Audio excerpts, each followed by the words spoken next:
Hello friends, this is Amit Rangani. Welcome back to our YouTube channel.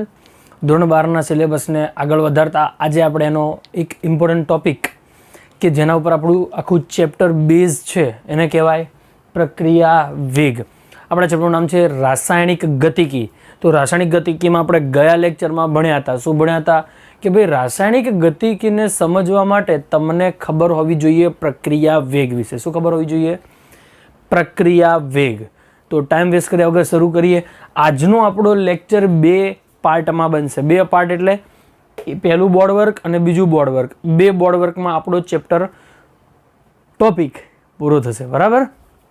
ચલો time waste કર્યા વગર શરૂ કરીએ. પ્રક્રિયા વેગ અને એનું ગાણિતિક સ્વરૂપ આપણને કેવી રીતે ખબર પડશે કે ભાઈ પ્રક્રિયાનો વેગ શું છે?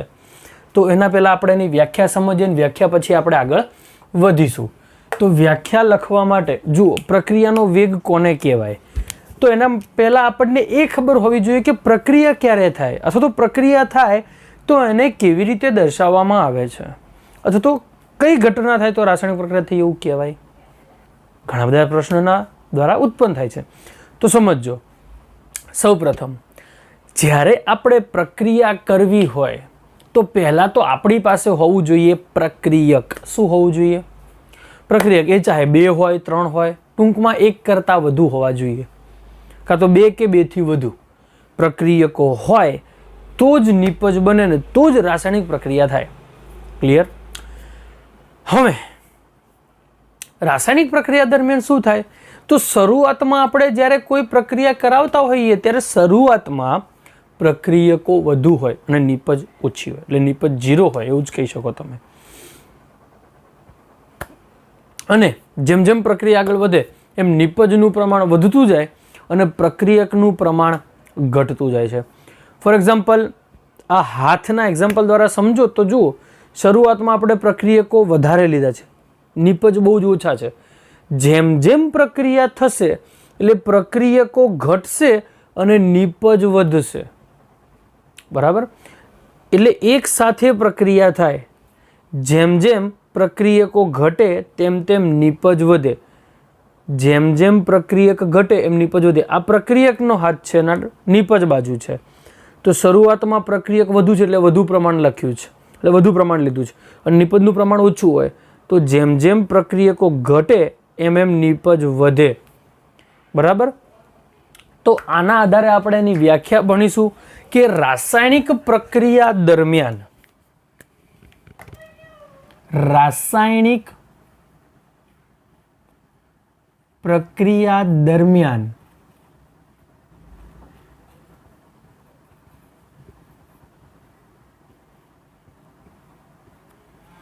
એકમ સમયમાં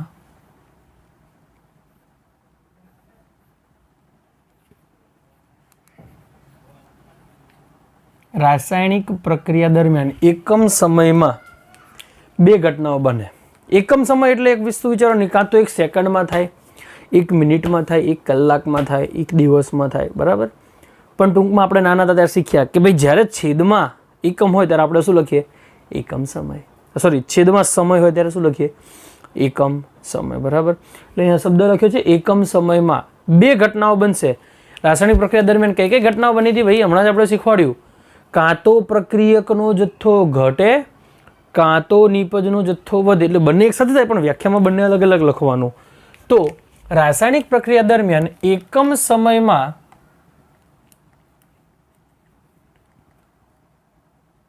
પ્રક્રિયકના જથ્થાનો ઘટાડો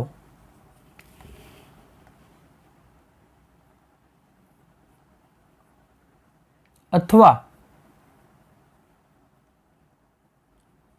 નિપજના જથ્થાની જગ્યાએ સાંદ્રતા લખીએ. પ્રક્રિયકની સાંદ્રતા, પ્રક્રિયકની સાંદ્રતા નો વધારો અથવા તો નિપજની સાંદ્રતામાં થતો ઘટાડાને નિપજની સાંદ્રતામાં થાય વધારો. એ નિપજની સાંદ્રતામાં થતા વધારાને પ્રક્રિયા વેગ કહે છે. ફરીથી બોલું છું, ધ્યાન રાખજો. એકમ સમયમાં એટલે રાસાયણિક પ્રક્રિયા જ્યારે થતી હોય ત્યારે તેના એકમ સમયમાં પ્રક્રિયકની સાંદ્રતા કાં તો ઘટે અથવા નિપજની સાંદ્રતા વધે. બંનેમાંથી કોઈ પણ એક લખી શકાય. જુઓ આગળ. પ્રક્રિયા વેગ એ સમયના સંદર્ભમાં કોની સાંદ્રતા પરથી લખવામાં આવે? પ્રક્રિયક અને નિપજની સાંદ્રતામાં લખવામાં આવે. તો જુઓ, લખીએ સૂત્ર, એના ઉપરથી વ્યાખ્યા પરથી સૂત્ર બનાવીએ તો શું થાય? પ્રક્રિયા વેગ બરાબર વ્યાખ્યા શું છે? એકમ સમય એટલે છેદમાં તો સમય આવે, છેદમાં શું આવે? સમય. શું લખ્યું છે? પ્રક્રિયકની સાંદ્રતામાં થતો ઘટાડો એટલે અંશમાં શું આવશે? વ્યાખ્યા પરથી નથી લખવાનું. પ્રક્રિયકની સાંદ્રતામાં થતો ઘટાડો છેદમાં સમય. અને બીજી વ્યાખ્યા, એની વ્યાખ્યા ઉપર તેનું બીજું સૂત્ર, નિપજની સાંદ્રતામાં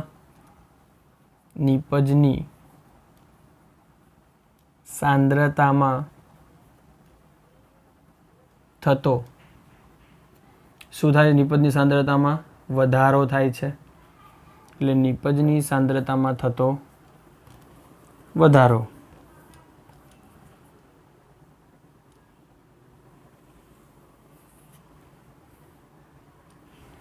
છેદમાં એના માટે લાગતો સમય. બરાબર? એ બંનેમાંથી કોઈ પણ એક સૂત્ર એના માટે લાગુ પાડી શકો છો. આલેખ જુઓ. આલેખ દોરતા પહેલા અહીંયા સમજો, જ્યારે પ્રક્રિયાની શરૂઆત હોય, આપણે હમણાં બોલ્યા, પ્રક્રિયાની શરૂઆતમાં કોણ વધુ હોય? પ્રક્રિયક વધુ હોય. પ્રક્રિયકની શરૂઆતમાં પ્રક્રિયકની સાંદ્રતા કેવી હોય? વધારે હોય. અને પ્રક્રિયકની શરૂઆતમાં નિપજની સાંદ્રતા કેટલી હોય છે? નિપજ બની જ ના હોય એટલે ઓછી હોય, અથવા તો શૂન્ય પણ કહી શકીએ. જો પ્રક્રિયા થઈ ના હોય તો શૂન્ય હોય, અને થવાની શરૂઆત થઈ હોય તો નિપજની સાંદ્રતા ઓછી હોય. પરંતુ પ્રક્રિયા વેગ, જ્યારે પ્રક્રિયા થવાની શરૂ થશે ત્યારે પ્રક્રિયા વેગ શરૂઆતમાં કેવો હશે? વધારે. શરૂઆતમાં વધારે હોય, અને જેમ જેમ સમય જાય તેમ તેમ પ્રક્રિયા વેગ શું થતો જાય છે? ઘટતો જાય છે. ફોર એક્ઝામ્પલ, આપણે કોઈ કોકા કોલાની બોટલ લઈએ, કોઈ પણ કંપનીની સોડા બોટલ લઈએ, અને આપણે શું કરવાનું? એને થોડું શેક કરો, હલાવો, અને આપણને ખબર છે જેવું ઢાંકણું ખુલ્યું તરત શું વળે? ફીણ ઉભરો આવે. હા કે ના? અત્યારે એની અંદર કાર્બન ડાયોક્સાઇડનું પ્રમાણ કેવું છે? વધારે. તમને બી ખબર છે સોડા વોટરમાં શું હોય? સોડા હોય ને એની અંદર કાર્બન ડાયોક્સાઇડ હોય. યસ ઓર નો? ઉભરાતો જ આવે. એટલે અત્યારે હલાવી છે આપણે બોટલને, અને હવે ઢાંકણું ખોલીશું તો અત્યારે કાર્બન ડાયોક્સાઇડનું પ્રમાણ વધુ છે. ઢાંકણું ખોલીશું, ફીણ કેવા આવશે? વધારે. ઉભરો કેવા આવશે? વધારે. હવે એ જ બોટલને થોડો ઉભરો આવી ગયા પછી પાછી બંધ કરો અને ફરીથી પાછી હલાવીને ઢાંકણું ખોલો તો શું થશે? ઓછા ફીણ વળશે. ત્રીજી વખત એ જ પ્રક્રિયા કરો એ જ બોટલ સાથે થોડાક ટાઈમ પછી, થોડોક સમય જવા દો ને પછી, બરાબર, તો શું થશે? ઉભરા લગભગ એવું બી બની શકે કે ઉભરા આવે પણ નહીં, કારણ કે જેટલો કાર્બન ડાયોક્સાઇડ હતો એ બધો જતો રહ્યો. એનો અર્થ એવો કરી શકો તમે કે જ્યારે કોઈ પણ પ્રક્રિયાની શરૂઆત થતી હોય ત્યારે રિએક્શન એ પ્રક્રિયા બહુ જ ઝડપી થાય, પ્રક્રિયા બહુ જ ફાસ્ટ થાય. જ્યારે પ્રક્રિયા આગળ વધે એમ એનો વેગ ધીમે ધીમે ધીમે ધીમે શું થતો જાય છે? ઘટતો જાય છે.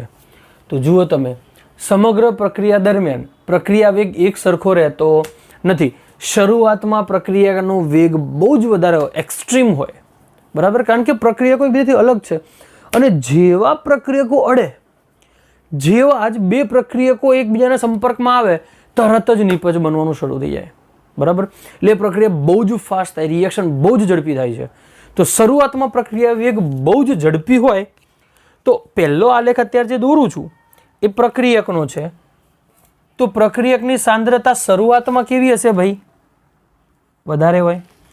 અને એનો વેગ ફટાફટ થાય એના કારણે એની સાંદ્રતા ફટાફટ ઘટશે, ઓછા સમયમાં વધુ ઘટે, એટલે આવી રીતે. અને પછી ઘટતા ઘટતા ઘટતા ઘટતા આગળ જઈને એનો ગ્રાફ આવી રીતે થઈ જાય છે.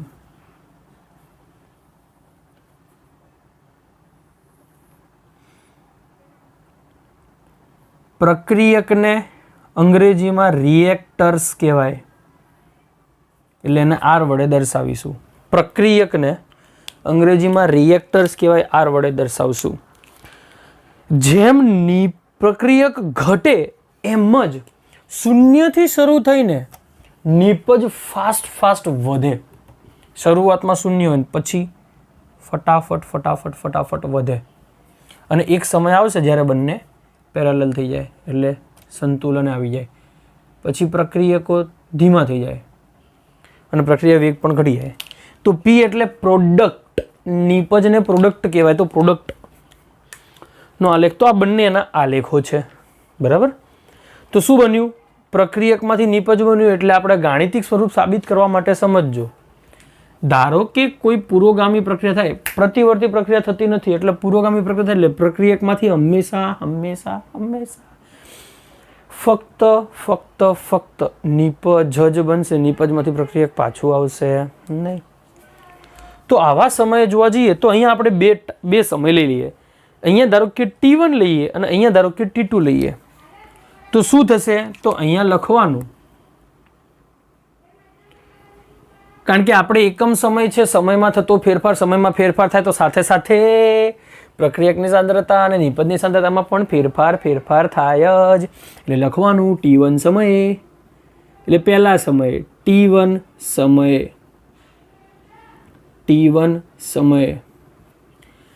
સમયે શું થાય? તો T1 સમયે પ્રક્રિયકની સાંદ્રતા ડાયરેક્ટ જ લખી દઈએ. T1 સમયે પ્રક્રિયકની સાંદ્રતા,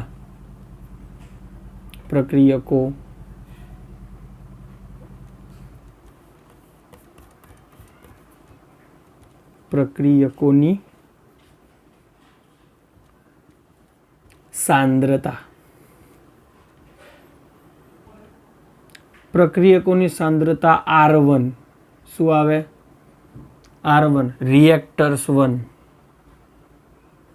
ત્યારબાદ નિપજની સાંદ્રતા. શરૂઆતમાં નિપજની સાંદ્રતા આપણને ખબર નથી તો શું લખવાનું? P1.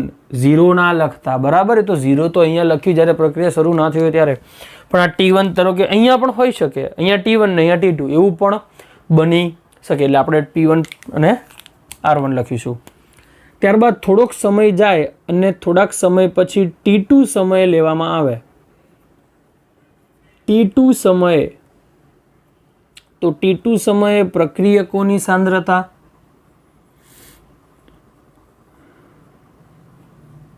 T2 સમયે પ્રક્રિયકોની સાંદ્રતા કેટલી આવે? પ્રક્રિયક એટલે R રિએક્ટર્સ 2 અને નિપજની સાંદ્રતા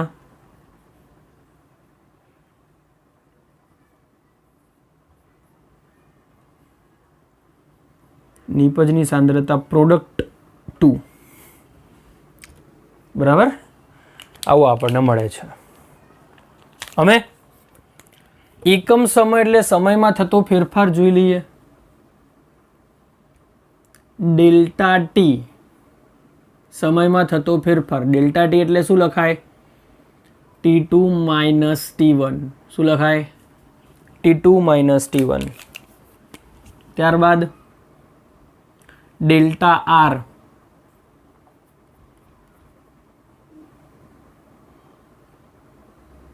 અને સાંદ્રતા હોય એટલે એને કૌંસમાં લખી શકીએ આપણે.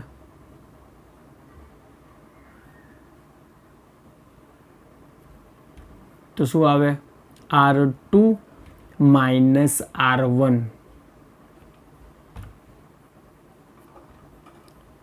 અને ડેલ્ટા P બરાબર શું લખાય? તો સેમ P2 માઇનસ P1. હવે તમને એ ખબર પડવી જોઈએ કે કોનું મૂલ્ય ધન મળે ને કોનું મૂલ્ય ઋણ મળે. તો એના માટે સમજો, T2 માઇનસ T1 કરીએ છીએ. રફ કામમાં સમજજો. ડેલ્ટા ટી શોધવા છે તો શું કરીશું? T2 minus T1. અહીંયા ધારો કે T1 હોય 2 સેકન્ડ, T1 2 સેકન્ડ, અહીંયા ધારો કે T2 હોય 5 સેકન્ડ. તો T2 માઇનસ T1 આની કિંમત કેવી મળશે? 5 માઇનસ 2 એટલે કેવી મળે? ધન મળશે, પોઝિટિવ કિંમત મળશે. 3 જવાબ આવશે ને? તો આની કિંમત ધન મળી એટલે એનો ઇશ્યુ નથી. ડેલ્ટા આર શું આવે? R2 minus R1. તો R2 એટલે આ R માટે જોવાનું. તો શરૂઆતમાં R1 લઈ લઈએ, અહીંયા R1 અને અહીંયા લઈ લઈએ R2. તો R1 અહીંયા કેવા છે? આ બિંદુ પર વધુ છે એટલે 10. ધીરે ધીરે ઘટશે. અહીંયા ધારો કે માન લો 2. તો R2 કેટલા? 2 માઇનસ R1 કેટલા? 10. તો જવાબ શું આવ્યો? -8. એટલે એની કિંમત શું મળી? ઋણ મળી. Delta P P2 minus P1. તો અહીંયા ધારો કે માન લો P1 હોય અને અહીંયા માન લો P2 છે. તો આ P1 માન લો 2 હોય અને P2 8 હોય તો શું થશે? P2 માઇનસ P1 એટલે P2 કેટલા મળ્યા આપણને? 8. P1 કેટલા લીધા હતા આપણે? 2. કારણ કે આમ જે એટલે ગ્રાફ સાંદ્રતાનો વધે. તો 8 માઇનસ 2 કેટલા થશે? 6. કેવી કિંમત આવી? ધન. એટલે યાદ રાખવાનું, જ્યારે સૂત્રમાં આપણે ડેલ્ટા આર લઈએ ત્યારે એની કિંમત ઋણ મળે છે, પણ સાંદ્રતા કોઈ દિવસ ઋણ હોય નહીં. એટલે માઇનસને શું કરી દેવાનું? પ્લસ કરવાનું. તો પ્લસ કરવા માટે નિશાની માઇનસ મૂકીશું. આ કેમ કથા કરી એ હમણાં સૂત્ર લખું ને એટલે ખબર. તો આપણે જુઓ, પ્રક્રિયા વેગ સતત એક સરખો જળવાઈ રહેતો નથી. તેથી શું શોધવું પડશે? સરેરાશ પ્રક્રિયા વેગ. પ્રક્રિયા વેગ સતત એક સરખો જળવાઈ રહેતો નથી. સતત એક સરખો જળવાઈ રહેતો નથી. જળવાઈ રહેતો નથી. તેથી શું શોધવું પડે? સરેરાશ પ્રક્રિયા વેગ. શું શોધવું પડે? સરેરાશ પ્રક્રિયા વેગ. તો સરેરાશ પ્રક્રિયા વેગ એટલે RAV. R એટલે રિએક્ટર સ્પીડ, પ્રક્રિયા વેગ. હવે જુઓ, પ્રક્રિયા વેગ એટલે પ્રક્રિયકની સાંદ્રતામાં થતો ઘટાડો. પ્રક્રિયકની સાંદ્રતામાં થતો ઘટાડો ડેલ્ટા આર થાય. તો ડેલ્ટા આર પ્રક્રિયકની સાંદ્રતામાં થતો ઘટાડો છેદમાં ડેલ્ટા ટી સમય. બરાબર છે.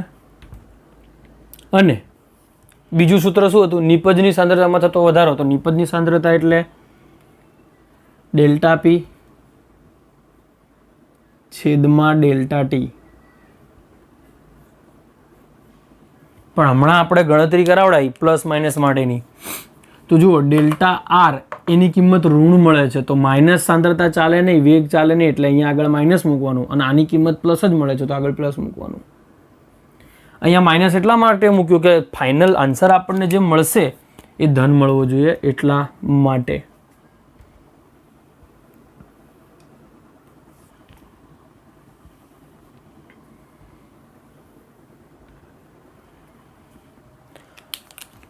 અહીંયા આપણે R2 માઇનસ R1 નું સૂત્ર મૂકવું હોય તો બી ચાલે.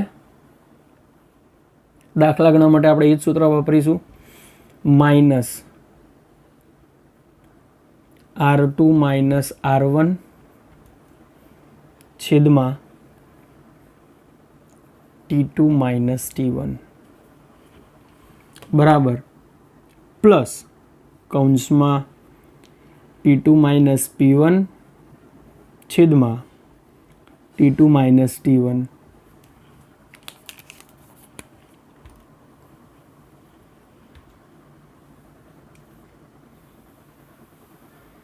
સૂત્ર મળી ગયું ને આપણને ખબર છે. શું ખબર છે? આદત. કઈ આદત હે સાહેબ? અમને ખબર જ નહીં તમારી આદતની. કહી દઈએ.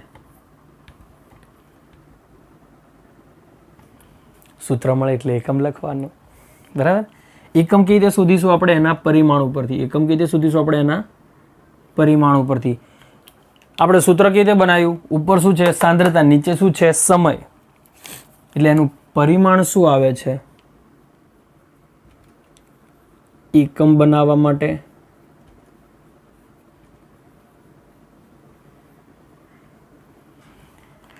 એકમ બનાવવો છે તો એકમ માટે ઉપર શું અંશમાં શું લખીશું આપણે? એની સાંદ્રતા. છેદમાં શું આવે? એનો સમય. તો સાંદ્રતા આપણે મોલારિટીમાં લઈએ. સાંદ્રતા શેમાં લઈએ? મોલારિટીમાં.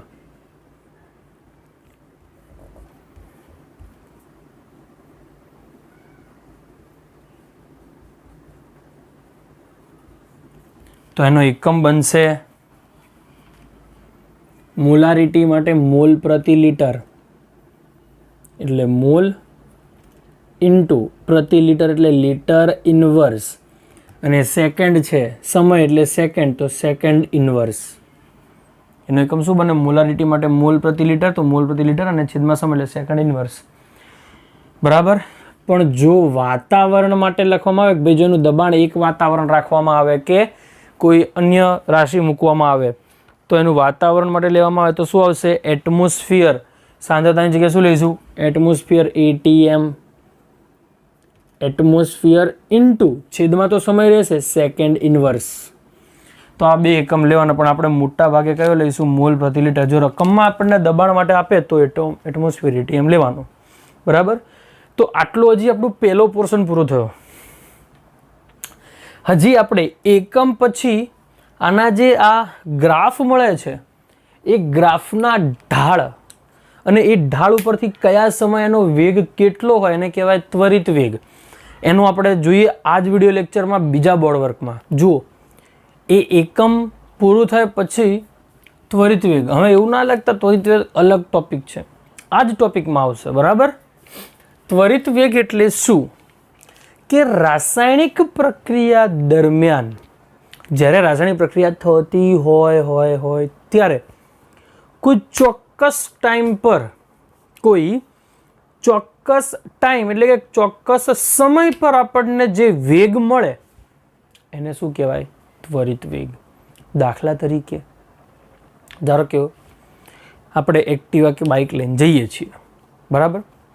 ખુલ્લો રસ્તો આવે એટલે આપણી સ્પીડ ઓટોમેટિક વધી જાય. ખાડો આવે, બમ્પ આવે, વળાંક આવે, આપણને ગમે નહીં પણ તોય સ્પીડ ઘટાડવી પડે છે. નહીતર પહેલાં આમાંથી જઈએ. ખબર ને? આમાંથી અમુકને અનુભવી હશે જે ચલાવતા હોય. ઓકે, યાદ હોય ખબર કે અઠવાડિયું ઘરે બેઠા હતા એમ. ઓકે, તો ક્યારેક સ્પીડ વધે છે, ક્યારેક સ્પીડ ઘટે છે. તો આપણને કોઈક પૂછે કે ભાઈ કેટલી સ્પીડથી એક્ટિવા કે બાઇક ચલાવ્યું તો આપણે ઓન એન એવરેજ જવાબ આપીએ કે ભાઈ 30 થી 40 કે 50ની વચ્ચે. એક્ઝેક્ટ જવાબ આપણે આપતા નથી. તો એને કહેવાય સરેરાશ વેગ. જે હમણાં આપણે અહીંયા સૂત્ર લખ્યું હતું એને શું કહેવાય? સરેરાશ વેગ. બરાબર. પણ આપણે બાઇક એક્ટિવા લઈને જઈ રહ્યા છીએ અને ચાલુ એક્ટિવાએ ચાલુ બાઇકે આપણને ફોન આવે, ઉપાડાય નહીં, સાઈડમાં લેવાય. બરાબર. પણ એ સમયે જો આપણને કોઈ પૂછે કે અત્યારે કેટલી સ્પીડ પર બાઇક એક્ટિવા ચાલી રહી છે તો અત્યારનો જે આપણો વેગ હશે એને કહેવાય ત્વરિત વેગ. પડી ગઈ ખબર? જે સમય દરમિયાન પ્રક્રિયા થાય છે એ સમયનો વેગ. ઓકે, તો એની સંજ્ઞા શું છે? R instant. ઇન્સ્ટન્ટ એટલે ત્વરિત, અત્યારનું જ એમ. એનું મૂલ્ય, એનું સૂત્ર આપણે અહીંથી સાબિત કરીએ. અહીંયા શું લખીશું આપણે? પ્રક્રિયકનો ઢાળ અને નિપજનો ઢાળ. એ આપણે અહીંયા હમણાં જોયું ને, નિપજનું આમ પ્રક્રિયકનું હતું અને નિપજનું હતું. તો પ્રક્રિયકનો ઢાળ આપણે બતાવી દઈએ. પ્રક્રિયકની સાંદ્રતા અહીં R1 છે, પણ આપણે એવું નહીં લખતા R1. હમણાં આપણે સૂત્ર બનાવીએ ને ત્યારે લખીએ.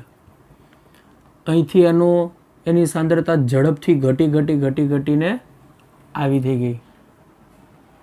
બરાબર. તો આના માટે પ્રક્રિયક માટે આપણે 2 સમય અને 2 સાંદ્રતા લેવાની.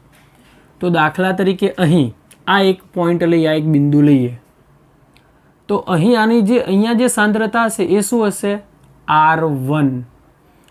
અને અહીંથી આ જે બિંદુ પર નીચે જ્યાં સમય મળશે એ શું હશે? એનો સમય 1t1. ક્લિયર? થોડોક સમય આગળ જઈને અહીંયા જોઈએ તો અહીં આ બિંદુ પર અહીંયાનો સમય છે t2. થોડી આડી અવળી લાઈન જતી રહે તો ભાઈ સમજી જજો. હો, આપણે પેન્ટર જેવું તો કામકાજ નથી, પણ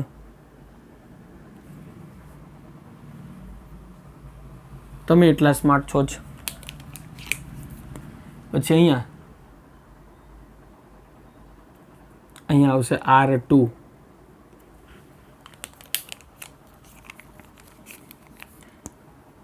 તો આપણે જોયું કે ભાઈ આ પ્રક્રિયાનો સરેરાશ મારે વેગ શોધવો છે.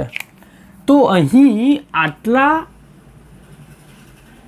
એરિયાનું ક્ષેત્રફળ લઈ લઈએ તો અહીંથી મને શું મળી જશે? સરેરાશ પ્રક્રિયા વેગ. મને શું મળી જશે? સરેરાશ પ્રક્રિયા વેગ R એવરેજ મળી જશે. મને સરેરાશ પ્રક્રિયા વેગ મળી જશે. તો જુઓ, આટલું જે ડિસ્ટન્સ છે, આટલું ડિસ્ટન્સ બ્લેક લાઈન કરી એટલું ડિસ્ટન્સ R1 અને R2. તો આપણે એને શું કહેતા હતા? આટલા ડિસ્ટન્સને શું કહેતા હતા? Delta R. યાદ હોય તો હમણાં જ ડેલ્ટા R એટલે R2 માઇનસ R1 કરતા હતા. અને આ જે બ્લુ લાઈન કરું છું એ શું છે? તો કે ભાઈ એ છે આપણો ડેલ્ટા ટી. શું છે? ડેલ્ટા ટી છે. તો આપણું સરેરાશ પ્રક્રિયા વેગ કેટલો બન્યો એ આપણે હમણાં આગળ જોયું હતું. માઇનસ ડેલ્ટા R છેદમાં ડેલ્ટા ટી. બરોબર. આ તો હમણાં આપણે ભણ્યા જ છીએ. પણ મારે શોધવો છે ત્વરિત વેગ. તો ત્વરિત વેગ શોધવા માટે લખવાનું પ્રક્રિયક અથવા નિપજ ના આલેખનો કોઈ પણ બિંદુએ ઢાળ કોઈ પણ બિંદુ આગળ ઢાળ એ ત્વરિત વેગ દર્શાવે છે. એ ત્વરિત વેગ દર્શાવે છે. એટલે આપણે શું શોધી લેવાનો? ઢાળ.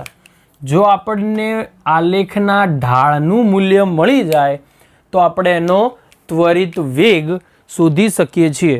એટલે આપણે સૌથી પહેલાં શું કરવાનું? કોઈ પણ બિંદુ ધારી લો. ફોર એક્ઝામ્પલ આપણે અહીંયા લઈ લઈએ છીએ, અહીંયા બિંદુ છે. તો આ બિંદુનો ઢાળ કેવો થશે? અહીંથી આ બિંદુનો ઢાળ આવી રીતે આવશે. એનો સ્પર્શક લેવાનો બિંદુ આગળ એનો સ્પર્શક લઈ લો તો એનો ઢાળ આવો થશે.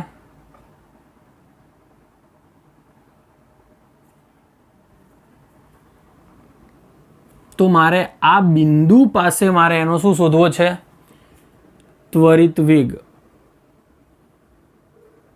તો શું લખાશે? આર ઇન્સ્ટન્ટ ત્વરિત વેગ કેટલો છે? તો એ સમયે માઇનસ ડી આર છેદમાં ડી ટી જેટલો એનો શું મળશે મને? પ્રક્રિયા વેગ, ત્વરિત પ્રક્રિયા વેગ. અને એ જ શું છે? એની ઢાળની કિંમત છે. શેની કિંમત છે? એના ઢાળની કિંમત. એટલે એના ઢાળની કિંમત પરથી જ આપણે એનો પ્રક્રિયા વેગ શોધી શકીએ છીએ. અને એનો ઢાળની કિંમત પણ કેવી રાખવાની? તો કે ભાઈ એના ઢાળની કિંમત પણ આપણે ઋણ રાખવાની થાય.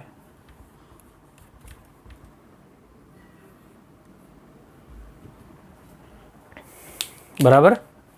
જેવું આપણે પ્રક્રિયક માટે જોઈએ છે એવું જ આપણે નિપજ માટે જોવાનું. નિપજ 0 થી વધે આવી રીતે. તો શરૂઆતમાં P1 અને નીચે જોવા જઈએ તો એનો સમય T1. આગળ જઈને કોઈ બીજા સમય માટે P2.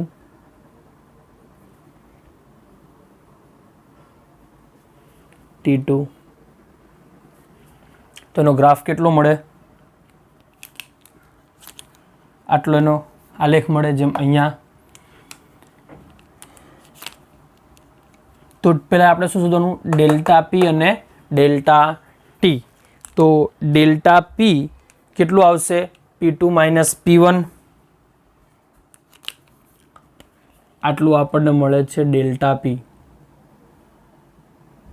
આ બિંદુ સુધી P1 સુધી. આટલું આપણને શું મળ્યું? ડેલ્ટા પી આ બિંદુ સુધી.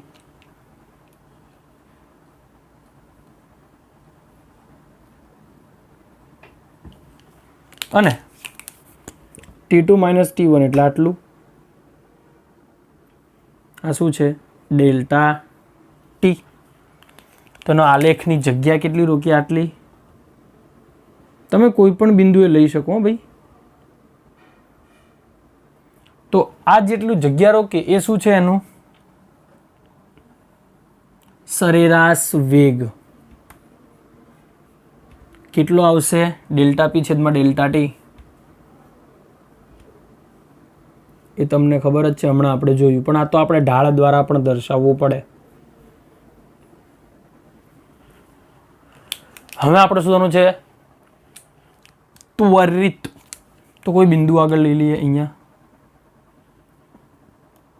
તો કોઈ બિંદુ આગળ એનો વેગ હોય તો એનો સ્પર્શક શોધવો પડે. પહેલાં એ બિંદુ આગળ ઢાળ શોધવો છે તો આપણે એનો સ્પર્શક જુઓ. તો અહીંથી ત્રિકોણ, કાટકોણ ત્રિકોણ બનાવો. પાયથાગોરસનો નિયમ લેવાનો. એ ના લો તો પણ વાંધો નહીં, ડાયરેક્ટ આજે આપણે સૂત્ર આપણી પાસે છે જ. આ બિંદુ પાસે આપણે શું શોધવું છે? ત્વરિત વેગ આર ઇન્સ્ટન્ટ.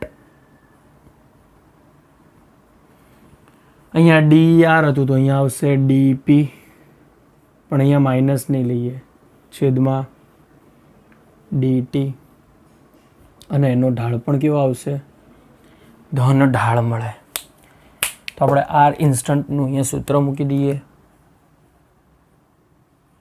ત્વરિત પ્રક્રિયા વેગ બરાબર માઇનસ ડી આર છેદમાં ડીટી બરાબર ડીપી છેદમાં ડીટી. આ ત્વરિત પ્રક્રિયા વેગનું સૂત્ર છે.